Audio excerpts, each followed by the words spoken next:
دبے پڑے ہوئے تھے، اور کئی ایسے لوگ جو یقیناً ہمارے لیے، ہماری ادبی تاریخ کے لیے قابل فخر ہیں، ایسے لوگوں کو، ایسے شعراء اکرام کو، ایسے مصنفین کو متعارف کروانے کا صحرا راہی صاحب کے سر جاتا ہے۔ جہاں تک راہی صاحب کی تنقیدوں کا سوال ہے، راہی صاحب اعتدال پسند ہے۔ اب آپ اعتدال کو پسند کریں یا نہ کریں، یہ آپ کی مرضی۔ راہی صاحب تو اپنی تنقیدوں میں بالکل اعتدال پسند ہے۔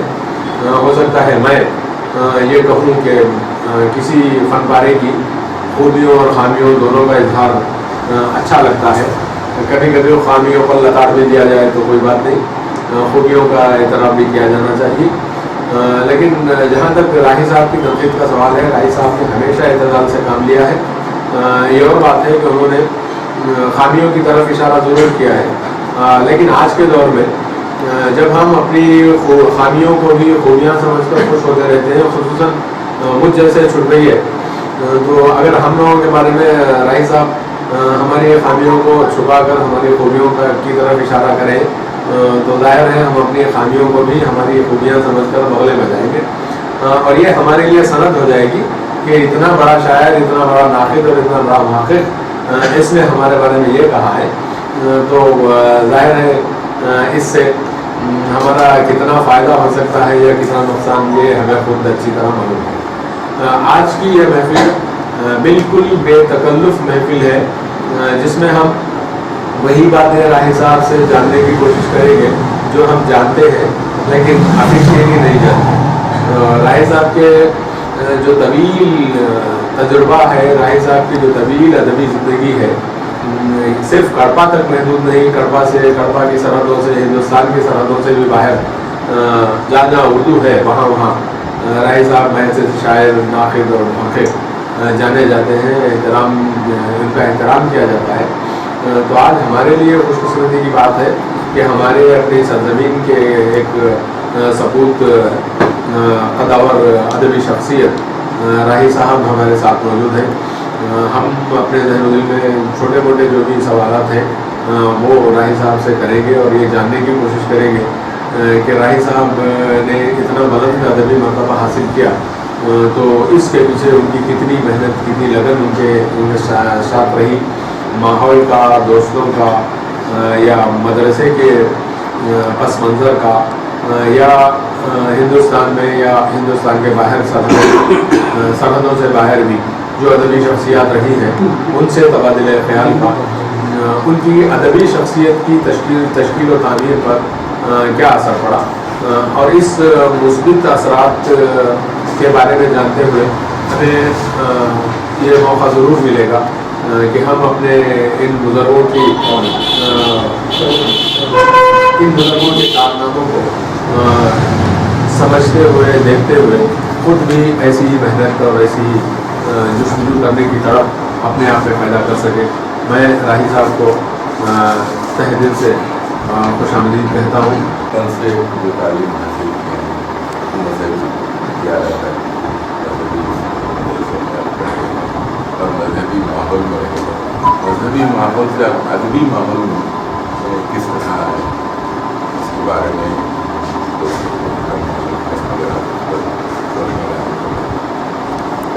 یہ ابھی ہمارے ڈاکٹر صاحب نے توجہ سے فرمایا کہ یہ مذہبی پس منظر سے نکل کر جو ہے ادبی منظرنامے کی طرف آنا، یہ اصل میں میرا کوئی مذہبی پس منظر نہیں تھا۔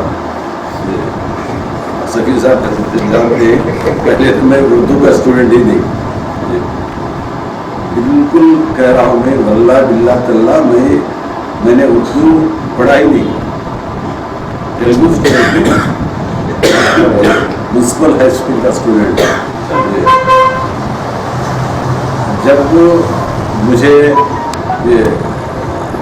9th کرنے کے بعد 10th کو جا نہیں سکا، والد صاحب نے مجھے جو ہے جامع مسجد کے مدرسہ اسلامیہ میں حضرت مولانا سید شاہ یعقوب صاحب بغدادی رحمۃ اللہ علیہ کے پاس حفظ پڑھا۔ حفظ کے لیے تو حفظ مکمل ہوا، حفظ مکمل ہونے کے بعد میں نے حضرت سے کہا حضرت ذرا اردو سکھا دیجیے. تو حضرت نے کہا کہ یار اردو کیا سیکھتے ہو, فارسی سیکھو, خود بخود اردو آ جائے گی. ایسا ہی ہوا. اردو کی کوئی کتاب ابتدائی میں نے پڑھی ہی نہیں,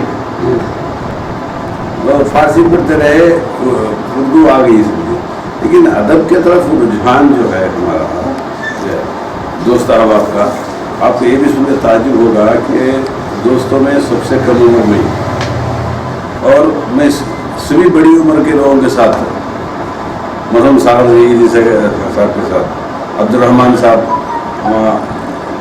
یہ سپاہی والے, وہ یہ بڑی بڑی عمر لوگ جو ہیں ان کے ساتھ اٹھتا بیٹھتا تھا میں جی. اور میرے ہم عمر ساتھی کوئی نہیں تھے. وہ کیسا اتفاق ہوا کیا ہوا اللہ بہتر جانتا, لیکن ہمیشہ سار صاحب کے ساتھ, ان کے دوست احباب کے ساتھ میں بھی.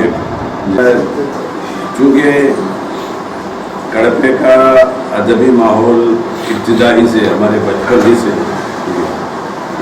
بہت ہی کشش اور سمجھیے کہ پورے ہندوستان میں مشہور تھا یہاں کا ادبی ماحول. تو ہم لوگ مشاعروں میں شریک ہوتے تھے, سمجھو نہ سمجھو یہ شریک ہونا, جانا, اٹھنا, بیٹھنا سبھی. ساگر صاحب وہ بھی اردو اسٹوڈنٹ نہیں, وہ بھی تیلگو اسٹوڈنٹ, اس کے بعد ہندی ایسے. لیکن ہم لوگ جو ہے مشاعروں میں شریک ہوتے تھے اور شعراء سے ملتے تھے. تو شعر کا جب شغف پیدا ہوا, خواہش ہوئی کہ کچھ لکھے. تو لکھنے کی خواہش میں اب بھی یاد ہے مجھے, پہلا میرا شعر جو زبان سے میرے نکلا, میری زبان سے نکلا وہ ابوالکلام آزاد لائبریری تھی وہاں مستان وراثت منڈی بولتے تھے اس کو. وہاں بیٹھ کے کیرم بورڈ کھیلتے تھے, چیس کھیلتے تھے سب لوگ. مجھے بہت اچھی لائبریری تھی تعلیم اعتبار سے اور ذہن سازی کے اعتبار سے. تو وہاں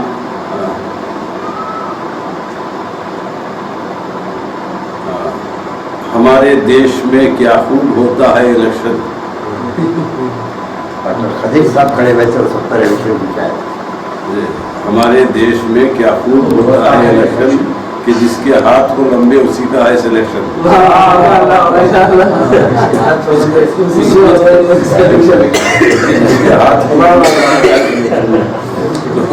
اس طرح وہ شروع ہوا.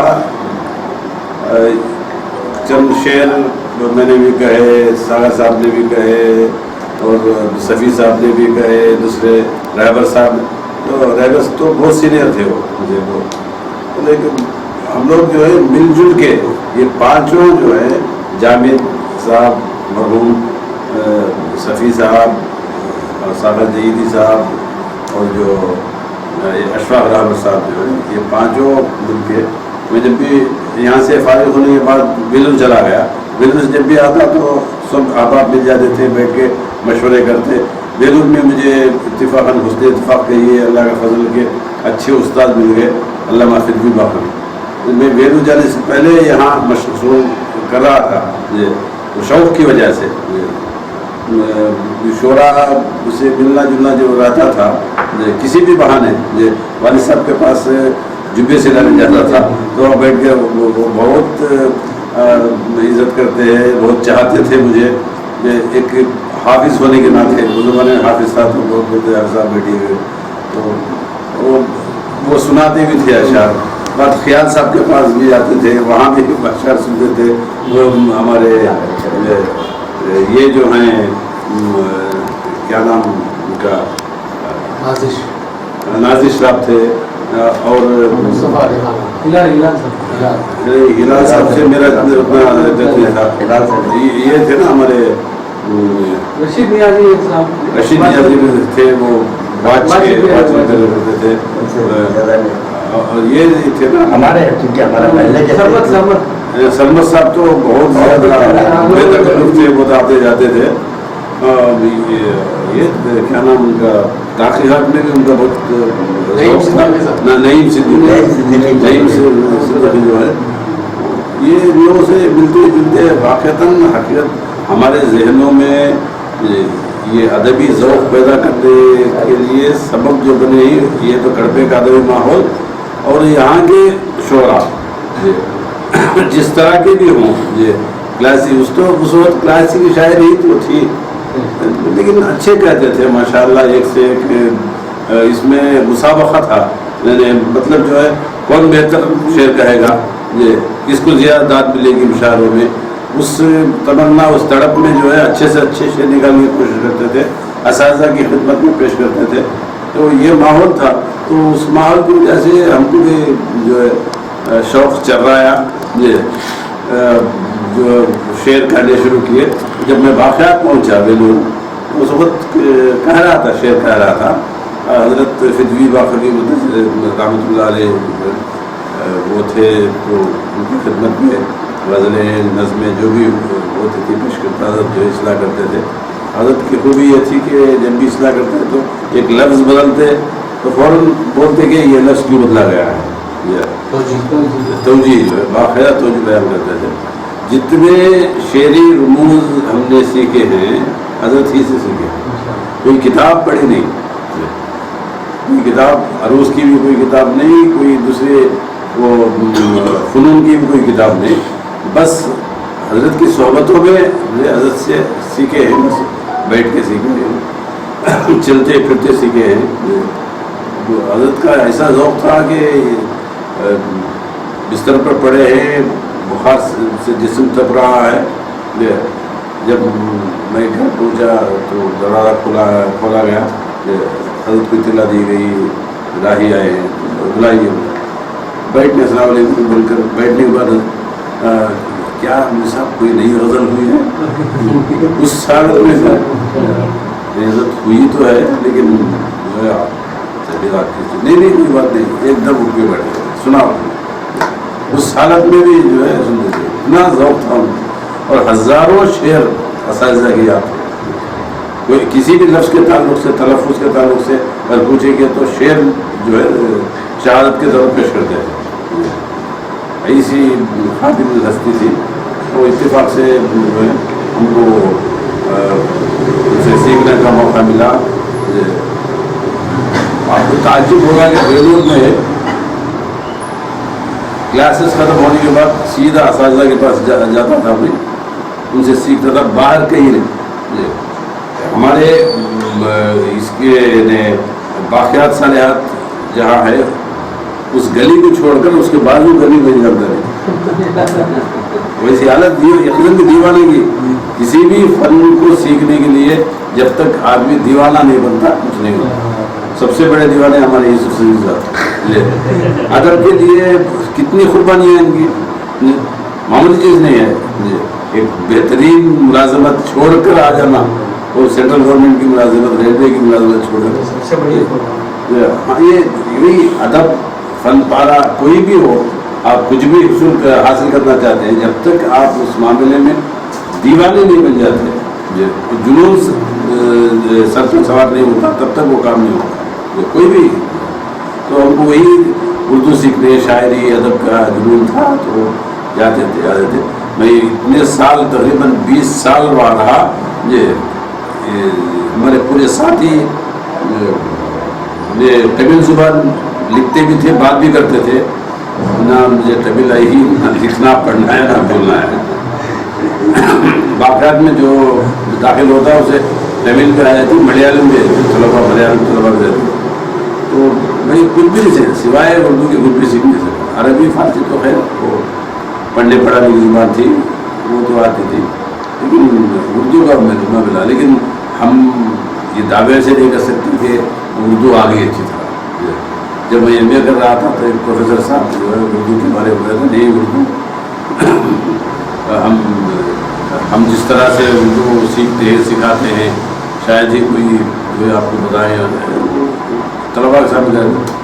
بعد میں ساتھیوں سے کہا کہ بھائی اردو کے تعلق سے تکمیل کا دعویٰ کرنا یہ انتہائی جو ہے بیوقوفی بات ہے. اس لیے کہ اردو کئی زبانوں کی ایک زبان ہے، ایک گلدستہ ہے جس میں ہر طرح کے پھول ہیں. جب تک آپ ہندی کے ماہر نہیں ہوتے اردو صحیح نہیں آتی، اردو کے فارسی کے ماہر نہیں ہوتے اردو صحیح نہیں آتی، عربی کے ماہر نہیں ہوتے. کون سی زبان ایسی ہے دنیا کی مشہور زبان جو اردو میں نہ ہو؟ ترکی کے کتنے الفاظ اردو میں ہیں، ہے نا؟ انگریزی کے الفاظ ہیں، جرمنی کے الفاظ ہیں، مختلف زبانوں کے الفاظ ہیں. اب تو نئی تحقیق یہ ہے کہ تمام زبان جو ہے ایک ہی، تمام زبانیں ایک ہی ہیں. نئی تحقیق کوئی بھی لفظ، مجھے بھی پرسوں ایک جگہ پڑھ کر حیرت ہوئی کہ یہاں آصف جاہی سلطنت کے بانی آصف جاہ اول، ان کا لقب اورنگزیب نے ان کو چین خلیج خان، چین خلیج خان کیا ہے؟ وہ چین جو ہے چنا ہے، تیلگو میں جو چنا بولتے نا، چین خلیج یعنی چھوٹی تلوار کر کے.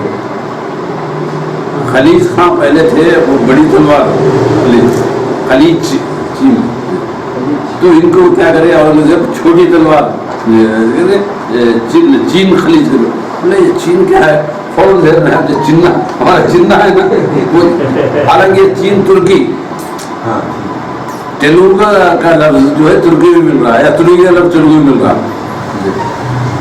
عجیب و غریب معاملہ ہے زبانوں کا. تو بہرحال اردو جیسی بھی آئی بہرحال اللہ کا احسان کرم ہے.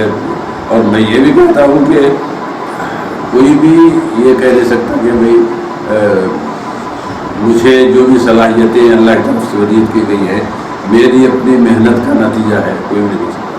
اس لیے کہ جب تک کہ ماحول ساتھ نہ دے، اساتذہ صحیح نہ ملے، دوست احباب جو مناسب نہ ہوں، اچھے نہ ہوں، اور آپ کی آب و ہوا، آپ کی مٹی جو ہے آپ کے لیے موافق نہ ہو، یہ سازگار نہ ہو، تب تک جو ہے کوئی آدمی بڑا نہیں کر سکتا.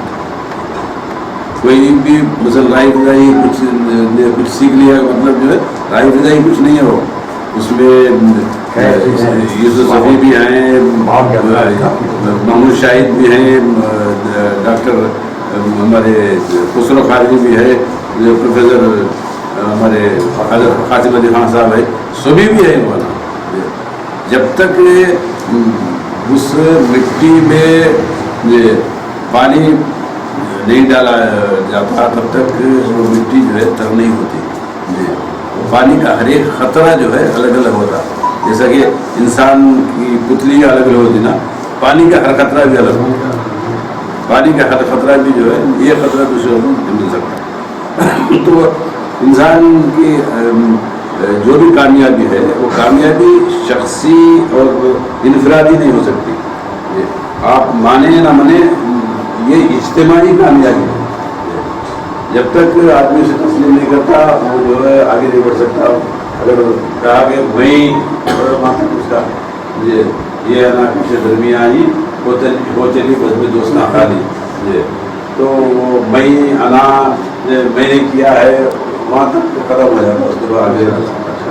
تو وہ یہ معاملہ جو ہے شاعری کے تعلق سے بھائی بالکل فرینکلی اور پلیزر سے کہتا ہوں، ہمارے عناصر خمسہ کہیے اور لہجے کے شعراء کہیے، ہم نے جو کوشش کی ہے شعوری کوشش ہے، کوئی غیر شعوری کوشش نہیں کہ ایسا ہی جو ہے جدیدیت آبی اشعار میں یا نئے الفاظ کا استعمال ہے.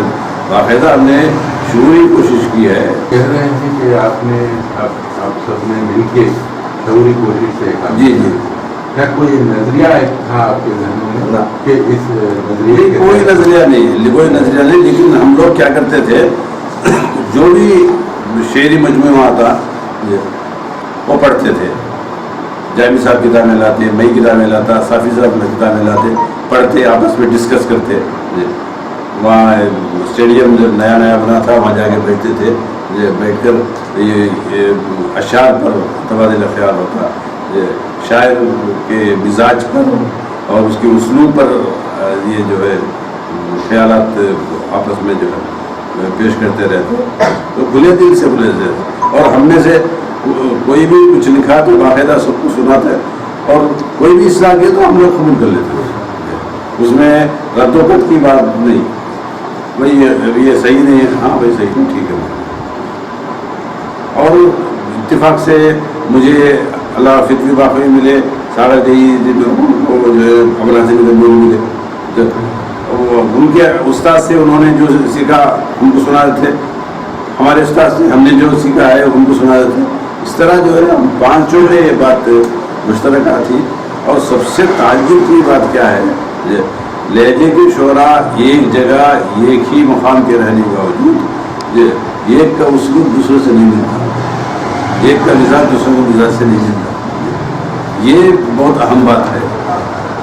اگر بھی شعوری کوشش کو دخل تھا اس میں صحیح ہے انفرادیت کا دخل زیادہ اپنی انفرادیت کا فرق ہے، وہ اور اپنی انفرادیت بالکل صحیح فرمایا. کیونکہ سب کی شخصیتیں الگ تھے، اس کے لیے اسلوب بھی الگ. ایک نظریہ ہے کہ اسلوب شخصیت کا عکاس ہے. ہم لوگ اس میں شعوری کوشش ایک دوسرے سے جو ہے میل نہ کھائیں، الگ یہ کریں. اب دیکھیے سارا صاحب کی شاعری پڑھ کے دیکھیے، میری شاعری پڑھ کے زمین و آسمان کا فرق ہے. عقیل جاوید کی شاعری بالکل الگ ہے، اشفاق احمد کی شاعری وہ بالکل الگ ہی ہے. تو یہ معاملہ ہمارے درمیان میں تھا. ہم لوگ اس طرح سے کوئی مذہبی پس منظر ایسا نہیں تھا کہ جس کی وجہ سے وہاں سے نکل کر یہاں آ گئے ہوں، ایسا بالکل نہیں تھا. ابتدائی سے ادبی ماحول یہاں کڑپے کا ہونے کی وجہ سے، یہ کڑپے کا ادبی ماحول بھی یوں ہی نہیں ہوا، صدیوں کی محنتوں کے بعد ہوا. تقریباً 300 سال سے جہاں تک مجھے معلوم ہے، اس سے ابھی پہلے ہوگا 300 سال سے. اور مجھے اس کی بھی تلاش ہے، ہمارے غالب کے ایک شاگرد کڑپا آئے ہیں، یہاں ٹھہرے ہیں، عبدالغفور نصاب. جی عبدالغفور نصاب. وہ کہاں آئے تھے، کس کے پاس ٹھہرے تھے، کون ان کا میزبان تھا، یہ اس کا پتہ نہیں ہے، لیکن وہ آئے تھے ضرور، کڑپا آئے تھے. تو ادبی اعتبار سے کڑپا کتنا مشہور ہو رہا ہوگا. تو صدیوں کی جو محنت ہے اس کی وجہ سے ہم اپنے سیریس کو دیکھ کر خوش ہوتے تھے. اس کے بعد ہماری باری آئی، ہماری باری کے بعد جو ہے ہمارے بعد آنے والے ہمارے دوست احباب ہیں، ہمارے خسرو ہے، شاہد ہے، یہ سب دوست احباب. اب یہ لوگ اپنے شاگردوں کو تیار کیے ہیں ماشاء اللہ. تو اس طرح سے یہ کہیں بھی نہیں ہے. میں نے لکھنؤ میں یہی بات کہی، بھوپال میں یہی بات کہی. جب کچھ کہنے کا موقع ہوا تو میں نے کہا کہ بھائی میں حیدرآباد میں دیکھ چکا ہوں، جو بھی ادبی مراکز پہلے تھے، مرحوم مراکز، یہ اس کے بارے میں جانتا ہوں. آج پورے ہندوستان میں سوائے کڑپا کے یہ ادبی تسلسل کہیں بھی نہیں ہے. ایون بڑے شہروں میں بھی کہیں بھی نہیں ہے. ایون بڑے شہروں میں حیدرآباد کے بارے میں یہ تو پھر آپ نے شاعری کے بارے میں لکھی، آپ تحقیق کی طرف لمبے. تحقیق کی طرف تو یہ ہے، اس کے لیے دیکھیے کوئی واقعہ سرحد میں پڑھ رہا تھا. وارمباڑی میں ہمارے مظفر شاہ میری صاحب جو ہیں، وہاں لیکچرر تھے یا پروفیسر تھے.